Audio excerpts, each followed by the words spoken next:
So we've had a few lectures now on the theoretical aspects of lung disease and how it interacts with health. But now I'd like to bring you on to the more practical side of things, where we're going to have Michelle O'Brien, who's going to speak with us about the practical guide to fitness and exercise. And Michelle runs a rehabilitation program in St. Michael Hospital, which is very effective, as Professor Gaines already mentioned, in getting people who have established lung disease out of the decline that can take place if you don't exercise, and get them fit and strong as much as we can to try and improve their lung health. So I might invite Michelle up to speak now.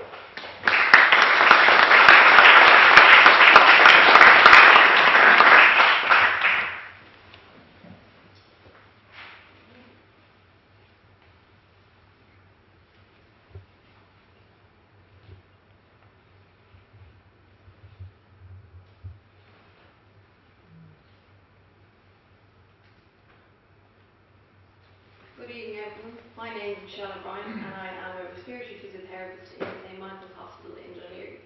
I also run the pulmonary rehab program there as well. What I'm going to talk to you about this evening is to talk about how to exercise to the best of your ability, even if you do suffer from shortness of breath. So what is pulmonary rehab? Basically, we have a program in St. Michael's that runs for 8 weeks. It runs 3 days a week, and those classes comprise exercise and education. We also have a 2-week program for patients who live outside of Dublin who can come and stay in the hospital on an inpatient basis. Feedback from patients about the program would be that basically they really enjoy coming to somewhere where they can exercise, where they don't have to apologise for being short of breath, for being red in the face, not being able to speak to somebody because they feel so short of breath, or maybe even coughing up phlegm. They don't have to apologise or feel embarrassed for that. Lung disease can be a very isolating disease, and I think what they really get out of the program is the fact that they don't feel on their own. There are other people in the same boat as them. With the program, we really try and focus on the patient, the holistic centred approach. We're not just looking at the medication, we're not just looking at the treatments, we're looking at how the breathlessness affects you on your day-to-day life. We're really looking at the bigger picture.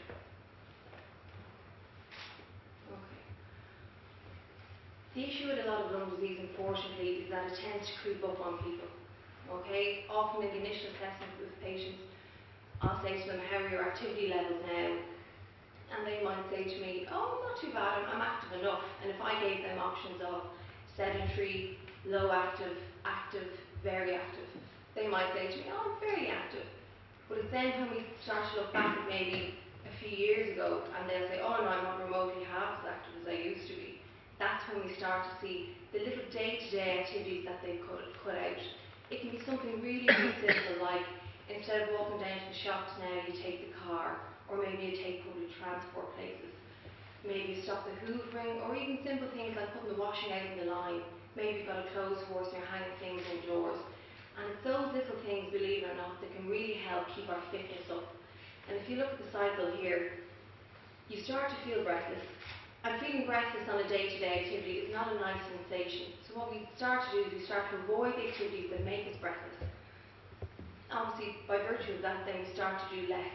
We start to do less, we start to become less fit. We start to become less fit, our muscles start to become weaker, and they start to become less efficient.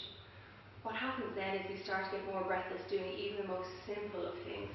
I've had patients who it's taken them maybe 45 minutes to shave their face because they become really, really deconditioned. Okay? Now, as you can imagine, what can happen then, and like I spoke about before, is that social isolation. Anxiety levels and depression levels in patients with lung disease can be very, very high. And really what we want to focus on in the pulmonary rehab is, like I said, looking at that bigger picture, trying to pull patients out of that social isolation, and also deal with the breathlessness and their physical activity levels. Okay, so that vicious cycle of breathlessness really, really can kick in very, very quickly and creep up on patients over the years. Okay, so why exercise? We've been banging it about all evening, why exercise? Decreased feelings of breathlessness. As we get fitter, you start to be able to do more without feeling so breathless. We're also trying to desensitise patients to the feeling of being breathless. If you have quite advanced lung disease, you are going to feel quite breathless doing a lot of things. And what we really try to teach you in the rehab program is that it's okay to be breathless, not to be frightened of it if you are exercising. The heart and lungs work more efficiently. Professor Gain talked a huge amount about that. The social interaction, really, I cannot emphasise how important that is. Social isolation when you have lung disease. No matter how fantastic family and friends can be, patients often say they don't really understand what it's like to live with the lung disease. And when you come into a room with people who are all suffering from various different types of lung disease, the support you can feel and the different coping strategies and ways of dealing with things that you learn from each other really is absolutely huge. You feel great. Believe it or not, you do have a release of happy hormones after you exercise. Increased energy. The amount of times I've had patients come in and say, oh God, I really nearly didn't come today. I felt so tired, I felt so awful. And they leave the program, they leave the class feeling really energized and really delighted that they came. Weight loss, we talked about obesity earlier on. Obviously exercising can help with that. There are also some patients with lung disease who really struggle to actually put weight on. And when you're exercising, you will get that muscle gain. We also work very closely with a dietitian on the program as well, and we refer you if you're either underweight or overweight. Helps you to relax. Okay, a lot of patients will say they often come in and they feel very anxious, they've got rolling thoughts, and when they come out of the class, they feel like they really cleared their head. Okay, and improves sleep. I would say nearly every single patient I have, no matter what type of lung disease they have, will say that they struggle with sleep. Whether it's that they have to prop themselves up on several pillows, maybe they have to wear a special mask at night to help them breathe, maybe they snore a lot so they can't sleep with their partner anymore. If you're exercising, it can help you to sleep. Okay, improve the quality of your sleep and the quantity of your sleep. Okay, that's not as good done here. So which type of exercise? If we first think about oxygen and why oxygen is so important, if we think about oxygen as the fuel for our body, okay, everything in our body needs oxygen to function, our muscles and our organs. So it really, really is very important. Now, if you look at the two different types there, if you look at the man skipping, that would represent the cardiovascular type of exercise. Now that exercise is the exercise that gets you out of breath, okay? Different types of cardiovascular exercise would be walking, skipping, running, dancing, swimming, basically anything that gets you huffing and puffing. Why is it so important? Our cardiovascular health would be our heart and our lungs. The more efficiently they're working, the better they can transport that oxygen around our body to everywhere that needs it. If we then look at our lovely weightlifter here, we're looking at the strength training, okay? Why is strength training so important? The fitter our muscles are, the more efficiently they use the oxygen, okay? And the way I would often describe to my patients basically about these two types of exercise that we do in the program, when we're fit, we're like a lovely 2013 new car. We use that fuel really, really efficiently, and you can drive and drive and drive and have plenty of fuel left. Get a lot more mileage out of your fuel. When we're unfit, we're a little bit like a clapped out banger. No matter how much pressure you're putting in the tank, you've just got to keep refilling. You're not getting any bang for your buck. Okay? And that's the way we would describe the different types of exercise. Okay. Why would exercise be so important? Basically, the fitter we are, the more efficiently we're using our oxygen. The more efficiently we're using our oxygen, the less breathless we feel. And ultimately, the less breathless we feel, the better quality of life we're going to have.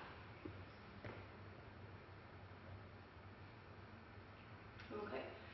Patients often ask me to what level should they be exercising at. It can be very frightening, like I said, to be out of breath. And we would always use this Borg scale of breathlessness. So as you're sitting here now, hopefully all of you are about kind of 0 to 1 on the scale there. Nothing at all to very slightly out of breath.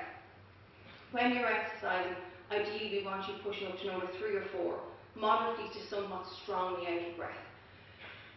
Number 5 and 6, severe to very severe, that is when you're panting, okay? And that really is a very, very unpleasant experience. Now, breathlessness is very subjective. My idea of being out of breath could be very different to your idea of being out of breath. And the way we would describe to patients on the program is that if you're moderately out of breath there, number 3, it would be that you're huffing and puffing, but you can still have a full-scale conversation with somebody. If you're exercising at number 4, somewhat strongly out of breath, which is really the optimum level, what we really want you to be getting to, you can speak to somebody, but you really are quite out of breath, but you can still talk. If you're number 5, if you're severely out of breath, you cannot get your breath. And that is like if somebody asks you a question and you can't actually speak to them. And that really is the level we don't want you pushing to. So we don't want you cruising, we don't want you slightly out of breath, and we don't want you severely out of breath. We want you to be moderately to somewhat strongly out of breath.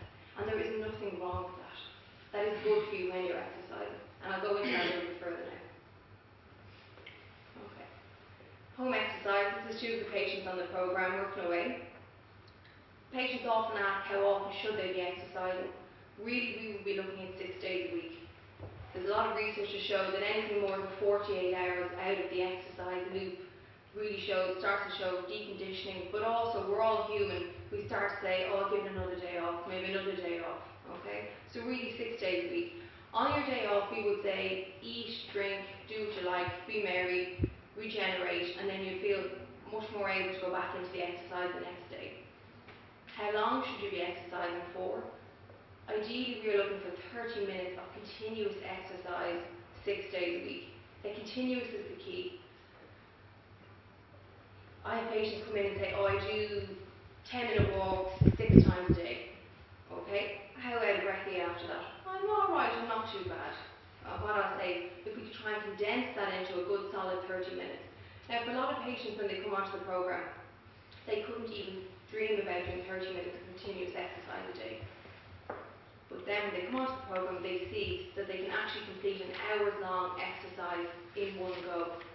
Now, if you think about Usain Bolt doesn't go and sprint for 30 minutes continuously. It's impossible. Couldn't be done. He does it in bursts, and we call it interval training. So what he does is that he'll go out, he'll do a run, he'll come back, he'll sprint, he'll come back, he'll keep on his toes, he'll keep on his feet, he'll keep that heart rate elevated, he'll get his breath back, and then he'll burst again. And that's the exact same thing we do with the patients in the class. So if, for example, you were going out for a walk and you have a landmark, a certain house maybe that you walk to, what we would say is you're walking there, and if you get to that house and you're about maybe number 3 on the scale, you're moderately out of breath, you think, you know, like, I've another maybe 20, 30 yards in me, we would encourage you to push. Go there, try and hit that number 4. Try and be puffing and puffing quite strongly. But what we want you to do is when you feel like, if I keep going at this pace, I'm going to hit into that number 5, that's severely out of breath. We don't want you to stop exercising, we just want you to lower the tempo. So if that's the point of view, really just even stopping, marching on the spot, getting your breath back, holding on to a pillar maybe, taking a breather, and then going again in another burst. And that's how you get your 30 minutes continuous exercise a day. And it is possible, even for that gentleman who I said it took 45 minutes to shave his face, he was able to actually complete an hour of exercise continuously. He might have had to sit down, but he kept his feet moving. And that is the key, keeping your heart rate elevated. Okay? And like I said, progression. So if you use that landmark, that neighbour's house, and you think I can keep going here, do push yourself a little bit more, but let your breathlessness be your guide. Now, weather options. In this lovely country of ours, we cannot depend on the weather to get out and go for a walk. It's not an excuse. Okay? The programme that we run in St. Michael's, the exercise circuit I've designed, everything you do there, you can do in your sitting room. You can see here the 2 patients are on the bottom step of the stairs. Patients will come back to you with every excuse, oh, I don't have hand weights. 2 500ml bottles of water are perfect. I don't know about anybody else, but holding tins of beans, I don't know where that ever came from, is very difficult and it's painful. Don't try it. 500ml bottles of water is perfect. You can do little things like sit to stand on, say, a good kitchen chair, something solid. Pick a certain amount of time, see how many times you can stand up and sit down in that allocated time, and try and progress it every day. Make your goals achievable. Don't try and say, well, tomorrow I'm going to do 10 more. Say, tomorrow I'm going to do 1 more. Okay? If you do want to go out for a walk, your local supermarket or your local shopping centre is going to become a very good friend. They're going to think you're half nuts, wheeling the trolley around 90 miles an hour. But if you're getting out of breath, it doesn't matter what you're doing. Okay? Layer up. If you are going out for a walk, don't wear a big heavy jacket, because you are going to get warm and it is going to weigh you down. Wear something light, a few layers that you can carry fairly easily. Bring some water with you. For a lot of patients on medication and inhalers, it can make your mouth very, very dry. Do bring even the small fun-sized bottles of water, you can get for the kids in the shops. You can pop them in your pocket. Mobile phone. A lot of my patients try to escape me and not bring their phone. Bring a phone with you in case anything happens. If something happens, you had a fall, or maybe you even had a panic attack, or you started to feel unwell, you do want that sense of security, and it helps your family or your friends as well know where you are, obviously. We would always advise patients to have their medical details and next of kin details in their wallet or their purse at all times. We've all been there when we've been panicky and you can't even remember your own name, never mind how much oxygen you're on, what medication you're on, what your disease is, or who to call, never mind the phone number. So it's always very, very handy to have that in your wallet.